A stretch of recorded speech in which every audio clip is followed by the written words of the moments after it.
The latest episode of Harley Quinn features the fallout of Harley and Ivy's kiss from last episode, or more accurately, Harley Quinn avoiding the fallout from last episode by throwing herself into her work, which in this case is the work of trying to take over Gotham, which takes itself in an unlikely direction as Jack Kirby's Fourth World makes an appearance on this show.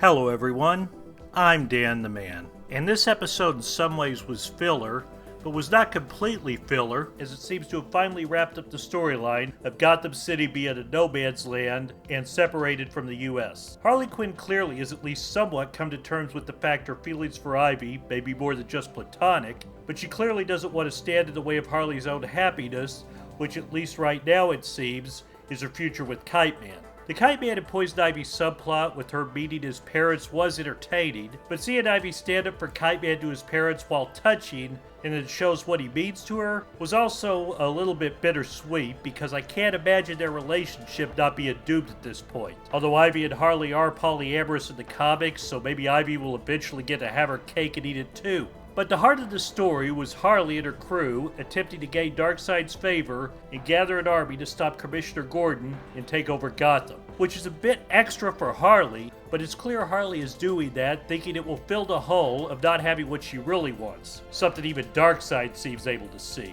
The Fourth World stuff, which is the name of the world consisting of Darkseid and the various New God comic book characters in DC Comics created by the legendary Jack Kirby, was very well presented here. We got Mr. Miracle, one of my favorites, and even a cameo by his sidekick Oberon, as Scott Free does what he does best: escape.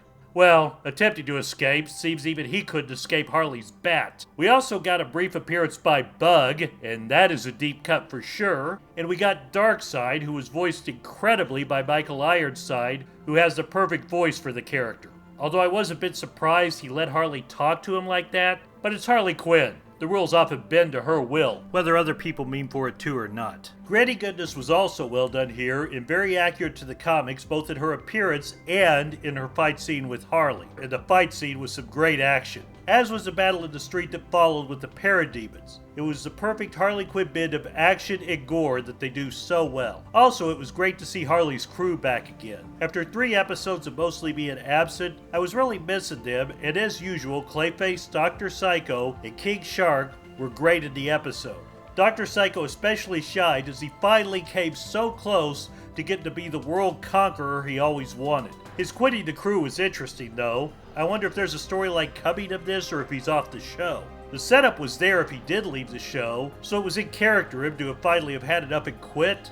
But even though he can be a one-note character at times, this show just wouldn't be the same without him, so I hope he isn't gone for good. Gordon and Batgirl also shined in their scenes, as it looks like Gordon might finally have been on track to get his life back together. And Batgirl was great, showing to be the one voice of reason in the crazy world of this show. I also like Gordon's tattoo. It was a great throwback to last season. Also, speaking of callbacks to the past, there was a nice little Easter egg in Harley Quinn's file that they showed at the beginning of the episode. If you actually read through it, the title of most or maybe all of her episodes on Batman the Animated Series were worked into the file. Then there was the final and heartbreaking moment where Harley seemed to finally realize what she truly wanted. But when Harley saw how happy Ivy was with Kite Man, she just couldn't bring herself to tell Ivy how she really felt. The abrupt ending was a bit odd, but obviously it's not the end of the story, especially if anyone has seen the thumbnail from DC Universe for the next episode. I won't share it in case people want to avoid being spoiled,